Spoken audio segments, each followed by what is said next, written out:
lost that series. Was That's so what we know last for sure. week. It was a while ago. It was online. Was so not the major. And we just saw them lose Nuke for the first time in 10 maps. Why? Because it's the major, folks. There's never going to be a more high-pressure matchup for a team defending a streak than doing it offline at a major. So we saw sAw crumble a little bit. There are rounds there that they could have won. There were rounds that Cloud9 shouldn't have won that they did. And they were the team that, in the end, got a little bit better when sAw got a little bit worse. And now they have a chance to end not only sAw's nuke streak, but their match streak. And I'd go as far as saying that what Cloud9 confirmed in that last map is that one of the weaknesses sAw may have in this series, one of the reasons they lose those rounds, it's not map specific. It is just the nature of that slow squeeze where they end up getting the edge over sAw. Now, there was also some beautiful high-pressure moments where sAw reclaimed man disadvantage, where they were able to answer. But it's about, you know, the consistency of being able to do that every single time Cloud9 throw it your way. So the last time that they played, it was Cloud9 picked overpass. Smoke in front of it, just when they're about to go, just when they're about to commit with the flashbang, they get smoked off from main, but that's not going to deter them. In they'll go, and Ujerk's able to find himself a kill, but those Berettas shredding his teammates, and then the counter-terrorists press out to perfection. It is Boomage in with the double, and it's a CT pistol win to Cloud9. Yeah, it was the last time it was Cloud9 picked over. They avoided their own Anubis against sAw. Out of respect, maybe they felt it was a little bit too obvious, but they didn't play to their own strength there. And at that point, we actually saw sAw were also good on Anubis. Now, they recently took a loss, 13-1 to 9 Pandas. That could put a dent in the confidence for sure. But the teams they play against are not nearly as good as Cloud9 are, especially making a name for themselves here on this map. So Cloud9 gotta feel like they're in a pretty good spot.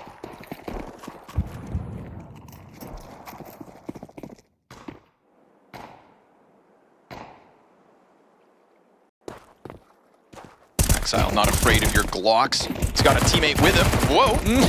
Hello. Muter's trying to grow wings. Had to flick that thumbstick to get it around. We're going to get that MP9 mow down as Exile hangs on to the back line too. So, nope. No Glock success. So when we talk about the unfortunate, drop-off of Exile, yes, sir. For me, one of the main positions is Anubis CT side, where you get to see that he's playing a spot that is in his identity exactly right. Soloing a small site is exactly where you want a player like Exile to be, all of his spots. So I mirror those positions. And that's the weirdest part about him getting worse, is that he has kept a lot of his space. He is doing a lot of the same things. And philosophically, I don't think he has had to change much. Right. So the job is just on him. Which feels bizarre, because changing roles, okay, not the first player to fall off. But right now, it seems like it's getting a bit better. Whoa.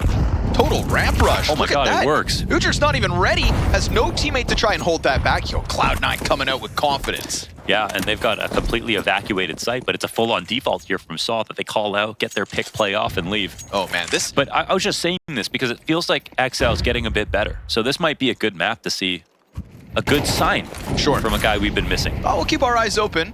I think it would be a welcome return to form.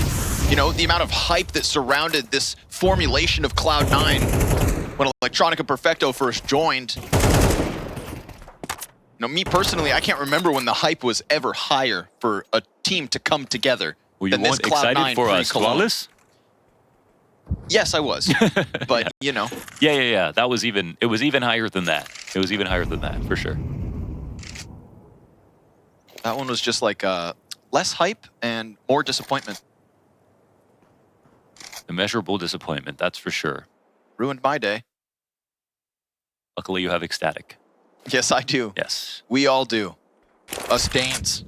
Not going to happen here. I think just the confidence of some of the pace. These last two rounds, right? 2 players out A main. Screw your Glocks. Go down. The triple bridge rush. Like, we could genuinely watch Cloud9 start to just pound their chest with confidence in this second map of the series. As they should.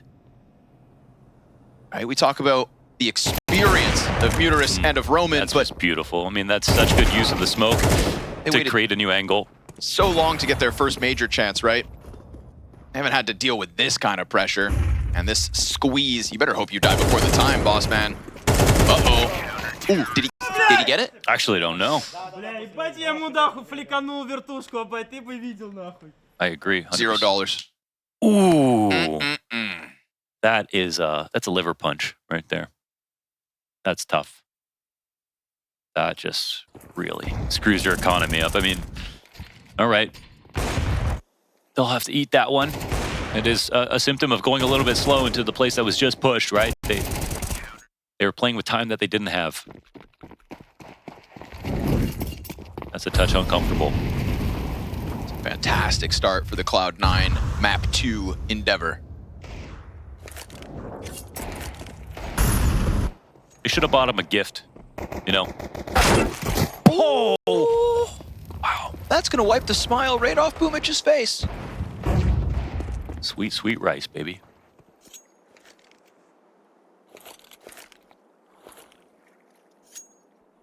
What a deagle shot. We haven't had one of those crazy deags throughout this series. Every round's been more or less par for the course. Knocking on the door. Hold on, Electronic better be ready. Axile looking to recover here. He gets his 2 kills, but this is 3 openings. Guns grabbed, and that deagle shot.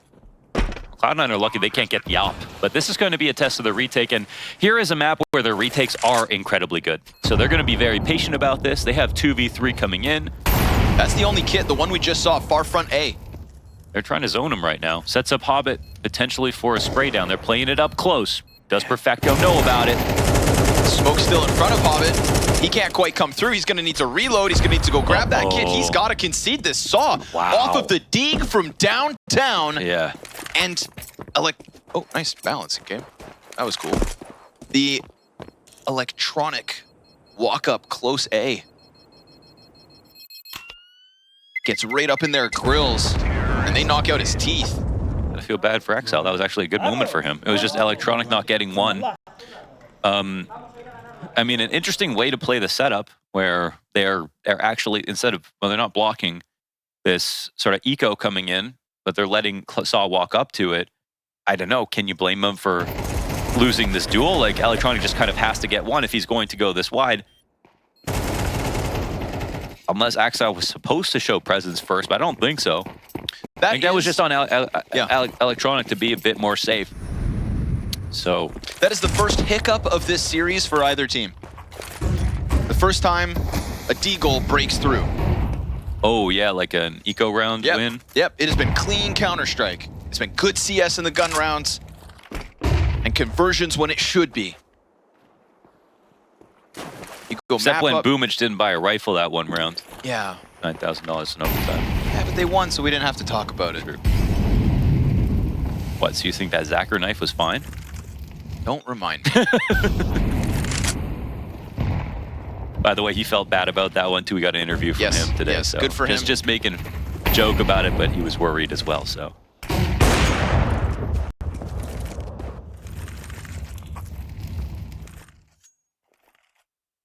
Early hiccup. We get sAw right back into this game. Electronic studying the ants on the floor.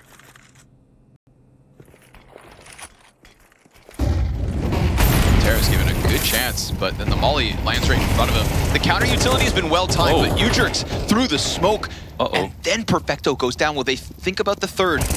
Yes, he has to reveal himself. Electronic just dogpiled by the pressure out of sAw, and then Axile gets stuffed too, and this one is convincing. It doesn't stop after the anti-eco. A very nice exec. I think they got a... I mean, I don't know how that first kill went down. It was through the smoke on the entry. Looks like he just spammed plat. Yeah. Sorry, Boomich, you're done. Yeah. Where are those stairs supposed to go anyway? You know what I mean? I'm not too sure. Опа, caralho! I don't know.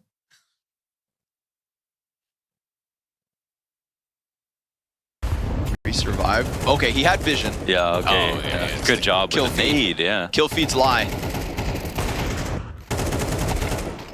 I think there should be a new icon in the kill feed, and since we're at the major, I'm going to say it out loud. The smoke shape. They should put you in the kill feed, Connor, because you're an icon. Oh my god, thank you. Thank you so much. the same shape that we have now for when the smoke is full. But if the smoke has been popped open by a nade, it's the same shape, but only an outline. Yeah, that would be sweet. Or like it starts as a full smoke and then poof, pops it out. Just the No animated kill feeds, bro. Come on. I draw the line. And I still think they need a ladder kill emote. Sure. If you fall to your death, the symbol should just be a middle finger.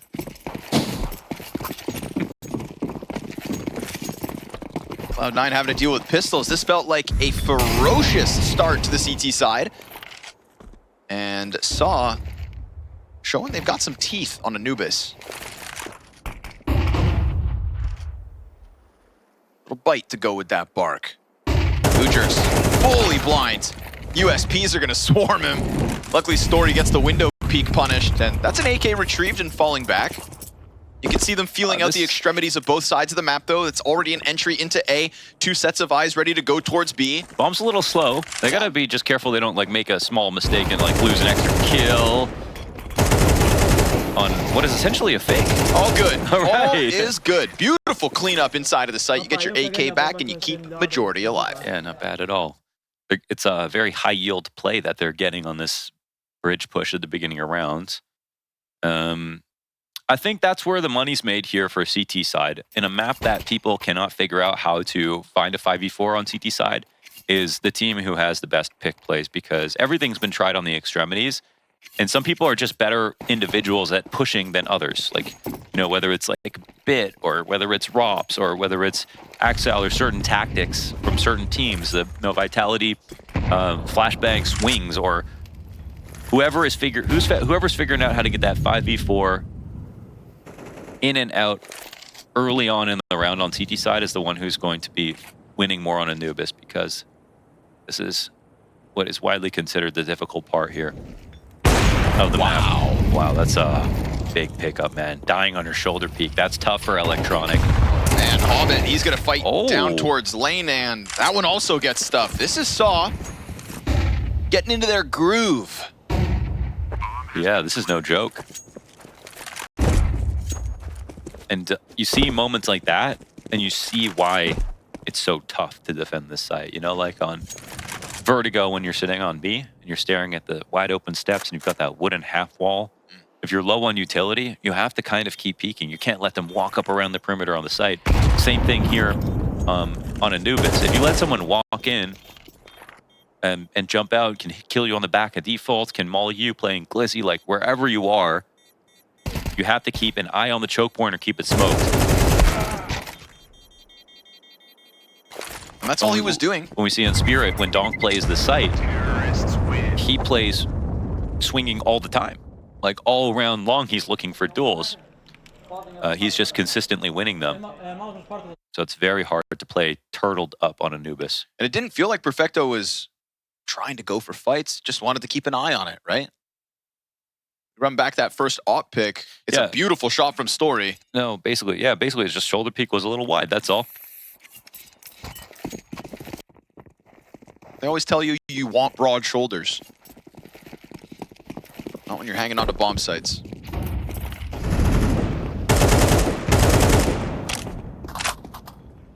Vacant middle part of the map this time from Cloud9. That's where they kicked off with the 3-player bridge push that I'm sure throwing that out early is going to keep sAw on high alert every time they come into these rounds.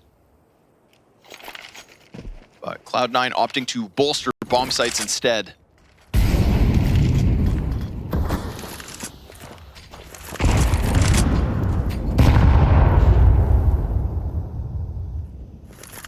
What was originally Cloud9 with clear pep in their step has turned into now just a vacant mid-hold that, sure enough, sAw are sliding into. That frag grenade that we get thrown out from camera, not enough to deter them at all. And this is now known to C9 as the bullets ring out towards doors. No peek behind that flash either. Keeps eyes on it. T's pressuring both halves of the A site. Again, we're just getting little jiggles. This time, it's Aristos to catch Axile stuffed over towards long. That's one player down on A, two more inside it, and the mid push from Ujerks through smoke. They're being so duplicitous about their approach here, and it's very hard for Cloud9 to read, and they're low on players. Here they are coming in from all sides. Dude, Perfecto's getting swarmed, right? This is a trident of an attack. All three entry points being challenged with layers on all sides. Nice trade from Dark, nice push from Ujerks, and this is a wonderful round out of sAw. We could say that this is a bit of them with the way that Cloud9 approached T-side nuke to slow down, take map control, wait for a mistake. sAw did this, had everything protected across the map and put all their pressure down on mid with no plans of actually splitting from that position, and then had the push from Axile finally. And that's the one kill, I believe it's Aristos who grabs it. Yes, sir. That shakes the map up entirely. That's when everyone starts making mistakes. So a complicated situation where sAw stay in full control. And once they start to pull the trigger on the commit, gotta say, thing of beauty. Aristos gets the kill towards long. That mid setup that felt like multiple players going forward into A ends up being one for Temple, plus the bridge fallback, which ends up being instrumental to clear out Perfecto on the trade. The long player who runs through fire. I mean, come on. Beautiful round out of sAw. Definitely. And there's one thing that's true. So like when Cloud9 go for their, 3 players on bridge to try to get 1 kill, that's a good thing to do at the beginning of the round if you know that no one's rushing, because that's rarer on Anubis, right? So that's worked out quite well. Now, if it isn't played, it's actually very hard to hold bridge late into the round as CT side because the mollies and the nades are so easy for sAw or the T side to throw to push you back. So what does that mean? sAw can go ahead and use that against Cloud9 if the only portion of the round that they're going to play it in is early. It's back-to-back rounds where it's vacant. Aristos, oh, nice headshot. Oh my God, that was like an Axile-like kill. And like, he just made sound, so Axile's thinking he's coming out with a little confidence in it. And it is an instant headshot on the approach into the flashbang follow-up. Look at the presence he shows on his own. It's terrifying. Cloud9 shaking in their little boots. Boomich with the op-up behind pillar. Pressure from 2 sides of the B site, but a punished shoulder peek versus Roman gets us back to the even keel. And Boomich can no longer peek out. Story watching the other side. Nice. Ooh. To the passive hold on the jump up. Boomich still putting up numbers. Aristos does get electronic and then finally falls. Boomich is doing the work on this other half of the map, gotta say. Great round from his op. Story, his counterparts, still gonna just try to best him head to head because there's a delay in the support for Boomich here, and Story knows it. He's got him pinned behind the pillar, and Boomich with a much needed multi-kill, 4 frags on the round. Yeah, zero fear. You can see him getting loud. 11-3 is Boomich as they come closer to tying it up, which is the terrifying prospect for the T side. They want to have as many rounds as possible now. They know CT is going to be difficult. That was a good setup here. We saw Aristos get his kill, no sweat whatsoever, 1 clean haircut onto Axile, and he was out of there into everything going wrong as Boomich decided to light up the server with his individual efforts on this op once again. Finally, some kind of an answer out of Cloud9. Little dry spell comes to an end, and it's an instant bit of pressure. I love this call from sAw. They take it quickly. Again, it's everything or nothing so far from Cloud9 when it comes to this type of control. And this op in this position this early. Oh, yeah. Oh, missed chance, that was a chance. Having to smoke yourself out and not having anyone in spawn for the rotation makes this terrifying. I mean, HObbit's got to pick up the slack with an MP9. Yeah, no chance. Ujerks right in with the headshot. That's actually a crazy thing for HObbit to do. We have cameras smoked. They flash out, they try to retake, but there's lots of bodies here. Axile, he gets the 2 he needs to get out. It's not all the kills he could have had, but it's the kills he needs to survive. Yeah, that's the Axe factor. That's what they need. They drop down off of the bridge. They know what they want. They think the response in the gap is on B, and they're right. The rotator's not able to get back into the bomb sites. They have to queue up the retake. And it's a retake that banks on 2 incendiaries. Plus Boomich on an op. A delayed flank all the way around from long. Perfecto, if he has to walk this whole entire thing, that bomb's gonna be ticking quick. Opper tries to get the ball rolling here. Boomich trying to chase down frags, but it's total control. Beautiful response from sAw. You know, we see Cloud9 throw something out. They throw the spanner in the works in mid. Doesn't matter. sAw, excuse me, have the fallback. Yeah, that was, I mean, it was not the exact way that Cloud9 wanted to win back control of that part of the map, but the last thing we wanted to do is like rotate around the perimeter that early into the round. So I love the approach from sAw. It ends up working out pretty well. Exile with the flash, get something back. They're lucky to, I think, have that. They had 3 Ts sort of sitting there waiting for something to happen. So I guess, first of all, it was a great flash from Cloud9. No one was playing anti from sAw, and they had to pay for it.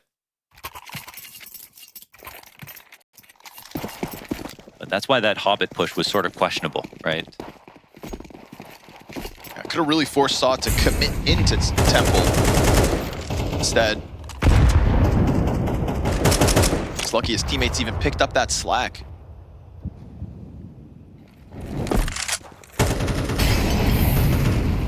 A half that started out so strong has fallen out of Cloud9's hands. They go He for stayed front volley. bridge cross. Nicely positioned, but not working with the best tools. HObbit is, right? That M4 out of the gate. That is only his 2nd kill this half, however. And it is another instance where the protocols for sAw are in place. Something starts to go south, they redirect. The great migration of sAw's Anubis leads them into the A site. No contest there whatsoever, but this round still has something going for it. Yeah, this is actually a retakeable spot. I don't know if they know They've where got a kit. Boomich is coming in from, but they 2 have smokes. a kit, and they clearly have the intention. First smoke, does he hold it? I mean, they could go 1 on the bomb and 1 for long as well. Plus with the water player, honestly, if they dive this bomb site, it's going to come down to Story hitting this flashbang to set up the fountain player, but still, they could throw that smoke on top of the bomb and just try to stick this. They've got to get on top of it sooner than later. They know the flash came from. They've cleared this out. They've got the additional smoke, but it's just on the wrong side. It's not far enough. He's sticking it, and the pistol's going to kill him. The smoke just comes up shy. Yeah, and HObbit actually waited to throw it to make sure that it was better, but it was still just a little off. Bomb was in an atypical spot. You got to give him credit. They put that in a weird spot, and sAw win the round because of it.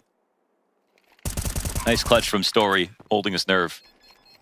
You could definitely get a little nervous. I mean, he's in the smoke, but because it's on the edge, he can clip off the edges. Yep. Thanking CS2 for that one. Definitely makes sAw sweat a second. This is the point in the map where you get pissed off if you're sAw, knowing how close Nuke was, seeing that you're here still gaming hard on Anubis. Prep working out well.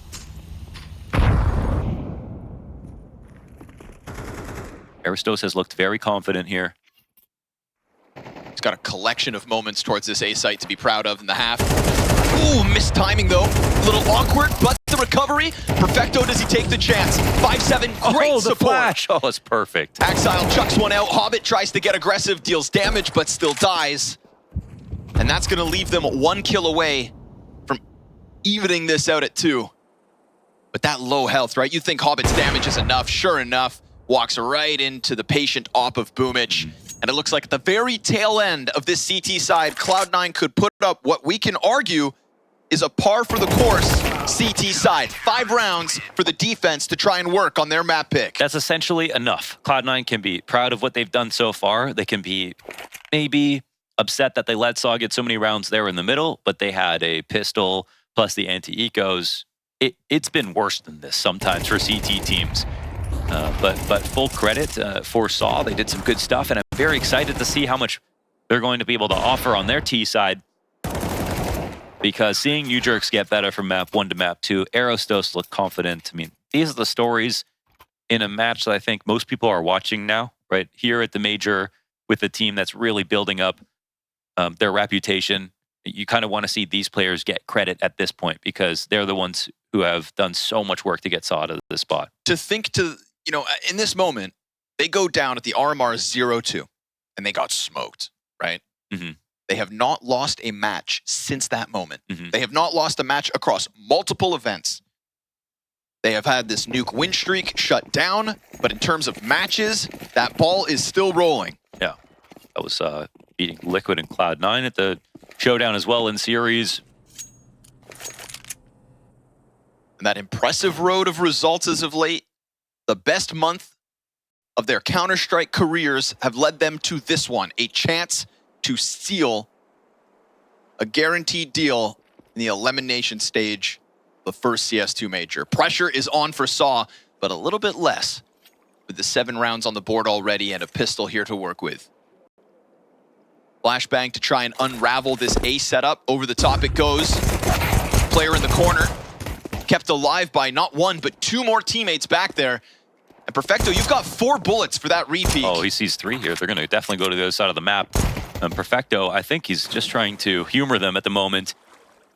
But the other players aren't moving very quick. That's the thing. The CTs are just sticking around, so I think he's happy to see this. They finally jump out and kill him. At the same time, sAw conceding the opposite side. Boomage, he gets caught over. This would have to be the 2v5 in the pistol. HObbit wants to fight towards cave. Bomb planter comes up with a Glock. This is a huge recovery. Oh. It's massive! Electronic stuffs the dark play, and you see what that means. Yeah, that's it. And, you know, there's a lot that goes on in Anubis, but pistol rounds are incredibly important with this T-side bias. This is a huge leg up for them. Electronic up on the perch. Dude, that second kill just owns them. And Rapid on the reposition. Nice off angle.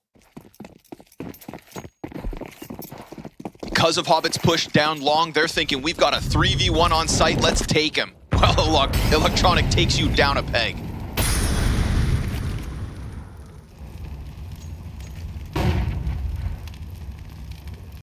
sAw to sit and think. And everyone can read hieroglyphs, right? They're just pictures.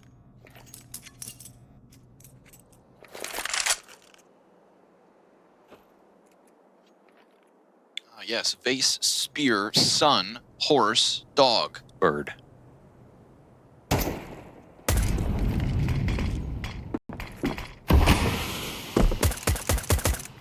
Bird, pyramid, pot.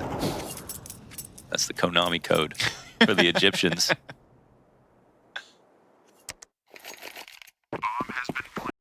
Just punch that in. Completely dodging sAw in this one. Money to be made here for Perfecto too. Only Perfecto would run from an anti-eco. What a god. Sterling example. Good guy. Good Counter-Strike player right here.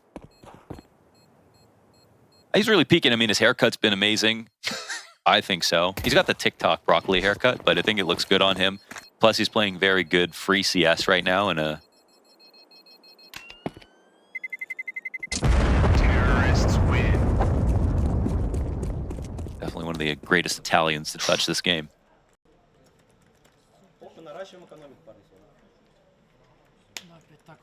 Name one other Italian Counter-Strike player. Exactly. Maui Snake.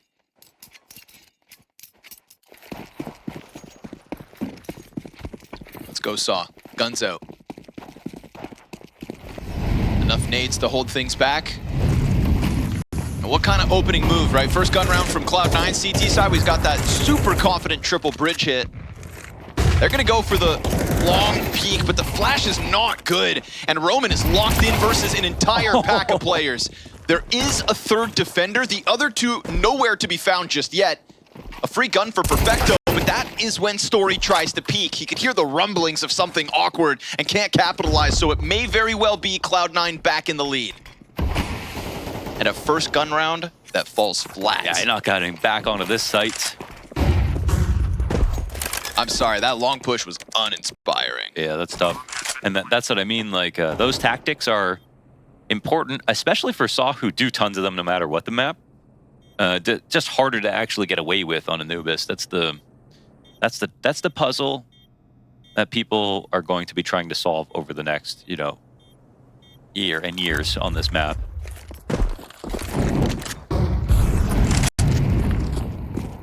It always seems impossible at first. I mean, just But look at the development of Ancient, for example. That map is really coming to its own. Look at the development, whatever map you've seen from beginning to end, you know, look at the development of it and think about how the smokes have changed from going from landing in the choke points to stop attacks to landing on the site to be used defensively to one-ways that have existed. Like, look at the way that overpass B site has been played, from smoking out Monster to smoking out the site pillar itself to, you know, people can get real creative. I mean, and you can use ephemeral cover to make real cover too. And if no real example comes to mind at this moment for you at home watching, Mahone TV has one of the best breakdowns on YouTube of the development of utility, historically contextualized, ever seen. One of the best videos of Counter-Strike content ever made. Are you talking about the one on Mirage? Because he did Mirage and he did Inferno, as well. Yeah. If you remember the Mirage one, go check the Inferno Banana Smoke. I mean, just the fact that our video game has enough content around a single piece of utility for a long-form, documentary-style breakdown. God, I love Counter-Strike. Well, he is the most sane Faceit player, downloading every Mirage demo in existence. Yeah. There's a lot of ways I'd describe Mahone. I don't know about sane. Committed? Sure. Yes.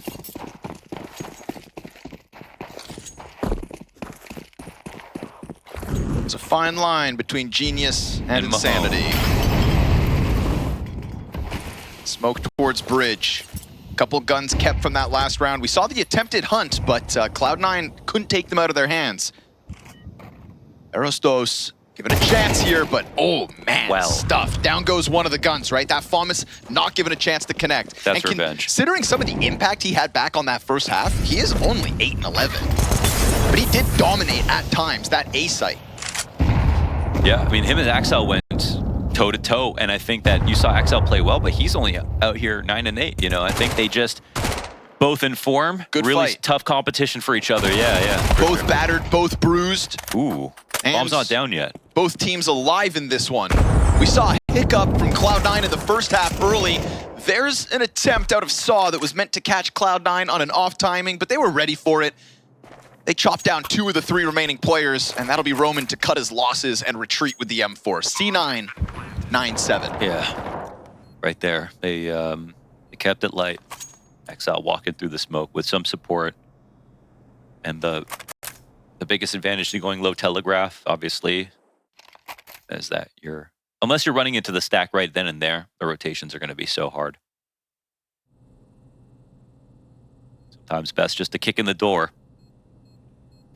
and hope that no one's home, or just one guy with a pistol. So Roman and sAw will sit and think now as they've lost the lead. They'll now be down 2 rounds and potentially staring at a 2-0 Cloud9. Very comfortable on Anubis. Have already, I think, in their minds, done the hard part of winning a nuke in this veto. After a journey of a map, 1917, fantastic map of Counter-Strike from both sides. Unfortunately for sAw, I mean, they don't care about the spectator experience. They lost. And that one will hurt, of course. It's not the end-all, be-all for either team here at the major if they lose. But you never know if it's your best chance to get through.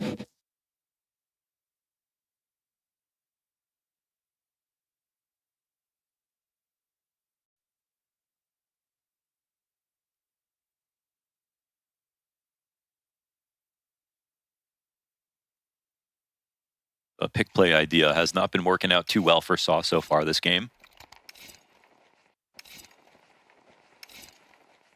Tried that double beat peek with the flash in their first gun round. The remnants of that buy is what they had in the last, so fair for Cloud9 to convert it. This is the second full gun round from sAw's CT half. They've got to make something stick.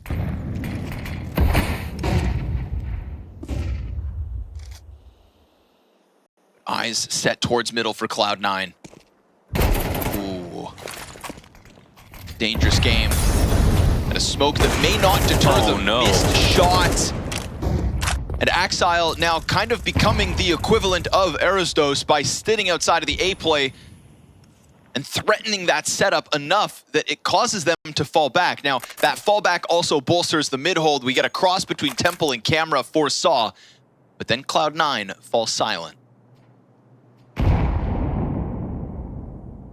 It's a massive amount of information exchanged, but it's the CTs that are left with less, right? Because they don't get the opening, and they tried an aggressive play now on one extremity. Took a peek on bridge. Flash comes in the dark. Beautiful flash at that. Nearly 2 with 1 spray, but Roman blind at least trades back HObbit. Story can't miss again. 2 players here. Uh-oh. Shot does connect. Perfecto just took that to the leg, but the second defender, Erasdos down beneath. Perfect. And as Electronic tries to play with nades, the rifle's gonna capitalize. He's the one-man army over towards the A site. Onto bricks, he'll fall. Axile given a glorious chance to clutch. The Camera player's gonna creep out on him, but that bomb's gonna go down. His rifle's up, and still he'll get blindsided. Somebody had to stand tall, and Erasdos does it. He was the tallest, absolutely. From within the site. That was so nicely played. Electronic thought he was going to get the respect of space, but no, Erasdos kept continuing forward. Knowing that a split could come in, right? He had to do something. There was no promises that B main wasn't going to get pushed at the same time, so... The hit from Camera from Cloud9 sort of banked on there not being a second player in that A side. Actually, this is weird because there's a lurk on the other side of the map right here, right? A Perfecto. But the split, it could have been Perfecto trading out Erasdos with Electronic up above in heaven, right? The way that Perfecto was playing that over there was almost like they were trying to punish exits, like they had already won the round. Of course, it was far from that, so maybe lacking cohesion.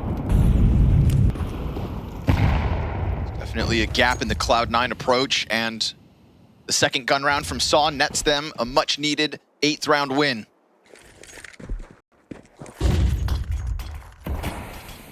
Trying to unravel what has been this forward A setup.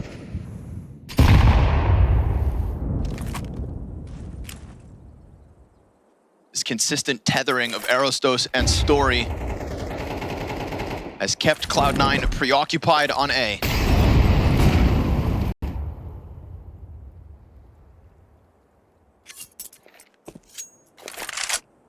That nade set is what makes it so difficult for the CTs to do anything to counter bridge presence. And for the Ts, well, all they're trying to do is get in their heads, hey, we might take it.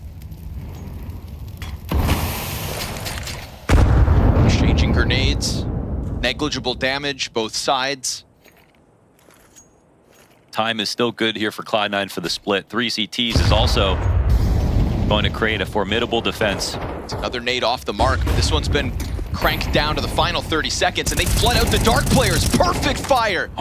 That burns them back, softens them up, and makes Ujurk's job so easy. Boomich with the return frag, but Roman wins his duel, and then a second out of Boomich. He gets baited. The Ob's coming alive, 15 to the clock. They fall back, and Story holds this off. Boomich is the only player to get anything going this round. Yeah, now he's got to get away. As you mentioned, it's that late Molotov. No fallback. Nowhere to run, nowhere to hide. Boomich is locked in, and time's about to expire. Yeah. He's lucky he goes down first. He's honestly better off just even not getting that kill, I think. But they can go ahead and grab that up. The split had almost everything, but the late molly was the key counter. That was the one piece of utility that the Ts could not withstand on this approach. After working very hard to draw out all the utility that they could, right? Every little bit of utility that comes out in the middle of the round is to draw out utility for the final attack. And the CTs are always trying to guess whether or not it's a bluff. That's the whole reason you hold and wait for as long as possible. And with dropping grenades, it becomes very hard to count. Oh my god, and Boomich continues on. All right. Somehow into another op after losing that. I think he saved a little more money than they expected. That's a perfect way for him to stage the round. This is a fight for 10th. sAw thinking this was a perfect moment to go back for one of those early prods, but look at that A site, completely evacuated. And the consistency of the 2-player A setup is not going to be felt when they round this corner. And that could very well just turn into this quick train of players from Cloud9 swarming into a bomb site that's certainly understaffed. Erasdos comes in! What? A second! And then that coverage out of Boomich, he is going big. The op impact was felt by HObbit on Nuke, and now Boomich is hitting his shots here on Anubis. He's doing a fantastic job. 19 and 8. 19 and 8 for Boomich. I think the map that they nearly lost to Ecstatic on Ancient was like a rough map for Boomich, but they still won. And now he's back not only as a caller, but an individual. And they saw right through the whole map as soon as that opening tactic took place. You could see that they organized so quickly to go forward with the contact explode into the A site.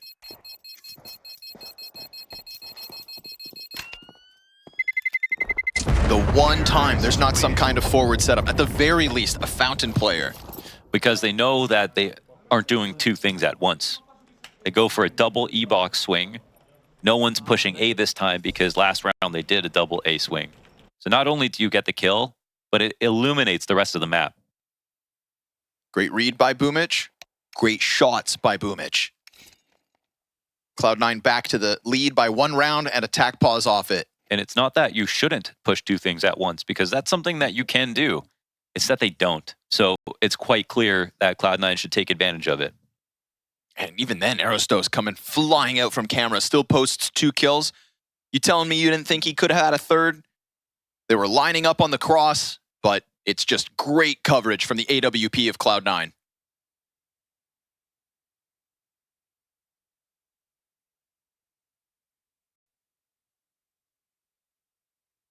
It's not the match streak that's on their minds. It's the elimination spot. But both can go down at once.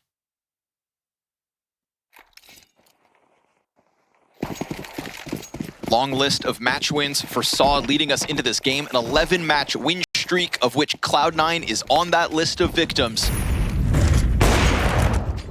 But when it matters most, C9's experience shines.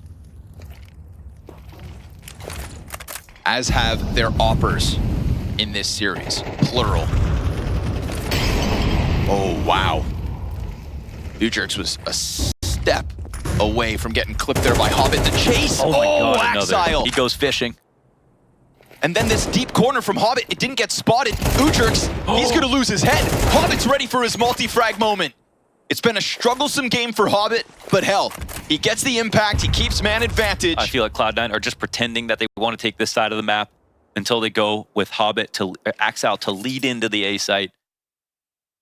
And sAw are just going to be trying to bank on some kind of a camera scramble to get back into the site. I think they're too scared to believe what they know is coming. And, I mean, they've got flashbangs if they want to try to contest the cross. It's not like they can molly deep fountain to hold Cloud9 back. No, you're even gambling in the other direction, Connor. They just don't want to believe that it's this side because they know that they can't hold it. Oh. No op coming into Hammer to hold the cross. They are gambling that it's going to be a late B split, but Cloud9 have shown a full affection for having Axile and Electronic lead in, and it is the perfect call.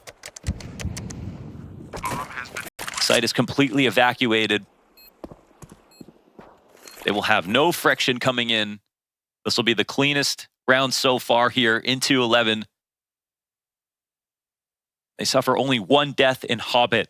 So now is not only a round lead that sAw have to break back into, it's an economy that is thriving. A death on HObbit, but a death that's so worth it. Getting into dark like that, and ahead of the CT setup. I mean, he blindsides the defender. That's like, and we didn't quite get to see why, Axile tracking Aerostos in the smoke fallback. They flashed. It's like that shush play on Monster on Overpass. They flashed through the smoke. He swang in backwards. Okay. And As he was falling back blind. Yeah. Okay. So when it's come to T side, it's been Axile basically all day. That first half, there was a lot more parity. But shout out to Axile, man. He is recovering his story. It's not even in just sheer numbers and top fragging. The quality of play is going up. If he was lacking any motivation, well, we've got a major now. Yes, sir. And we can talk about the struggles of Cloud9 as they've unfolded over recent months. We can talk about the identity issue and the calls to have a main opper join this team. But we have to look at the major run itself and say C9 have not dropped a match since starting at the RMR. They are one of the teams that went 3-0 over top of Vitality, Yeah, 2-1. must I add. Oh, yeah. And now here they are in the first stage of the major itself. And 2 rounds away from going flawlessly through yet another segment of this major. And considered favorites to do it, fed a few opening games, but if you let Cloud9 power up in Copenhagen, They're doing then it the again. Elimination Stage teams may very well have their hands full. Right now, sAw do towards A again with early pressure, but there are bodies in place. Oh, what a There is call out. This layer of addition, right? This slow creep out through mid. You've got these camera players so fixated over towards long. This is perfection. It's a little labored on the shot, but Muderis turns his back, and that one's going to be costly. They just cleared out the heavens. Cloud9 add a new layer, a new flavor, a slight twist, but it breaks their arm. sAw cannot hang on to that A site any longer. That's incredible. What a call, man. That's Boomich 20-8, and if that was his idea, man, a star player and an IGL, that is conditioning 101 right there. It's the site they were worried about. It's the vacant site that sAw thought that they wouldn't be audacious enough to go back to. And then it's a second layer with the lurk into bridge, where sAw have not done anything aggressive. Yes, sir. And he knows it. It's building on what you know. Look at that smirk. Boomich calling a masterclass, playing it excellently. And we go back to the start of the series, Mohan. We're talking about how he kind of has to throw himself in all these roles. They need him as an opening rifler. They need him to go gather info, process it, call with it, and op at times. He has taken on a ton of responsibility after a departure from the top of Counter-Strike. And his return to the major is looking real good. They got bodied on so many different levels just there. Ujerk's trying to prod somehow, some way, looking to hold back Cloud9, and that is a great amount of damage versus HObbit, who has been one of the weaker links. If saw's gonna find an opening kill, it's gotta come now. Cloud9 hung on for dear life back on Nuke and eventually closed in deep OT. sAw have to replicate that resilience. They are slowly running out of the tools to do it. Last time they played against each other, Cloud9 kept Anubis away and actually lost over past the sAw and got 2-0'd. But sAw, that means that they didn't have practice versus a team that they would play in the major on this map. And now we're experiencing a map that Cloud9 love for the first time. One of the consistent success stories of Cloud9 within this match has been these slow crawls, these squeezes that get sAw shaking and unfortunately stepping into their own demise. Like lambs to the slaughter, they have led sAw away from this site. Their chance to go 3-0 in Copenhagen slipping from their hands as we have all of C9 inside of this bomb site. Another late round execute that comes with no announcement, but with conviction nonetheless. And Boomich's AWP has looked ferocious on this second map. Unfortunately for Arostos, he did great on that T side, but it is undeniably Cloud9 moving on to the elimination stage and not dropping one match on their run at this major. Yeah, incredibly well-deserved. And again, if you're a new fan of the game, you think, all right, well, it's just sAw. Well, no, it isn't. sAw have been unbelievable. That is 10 maps.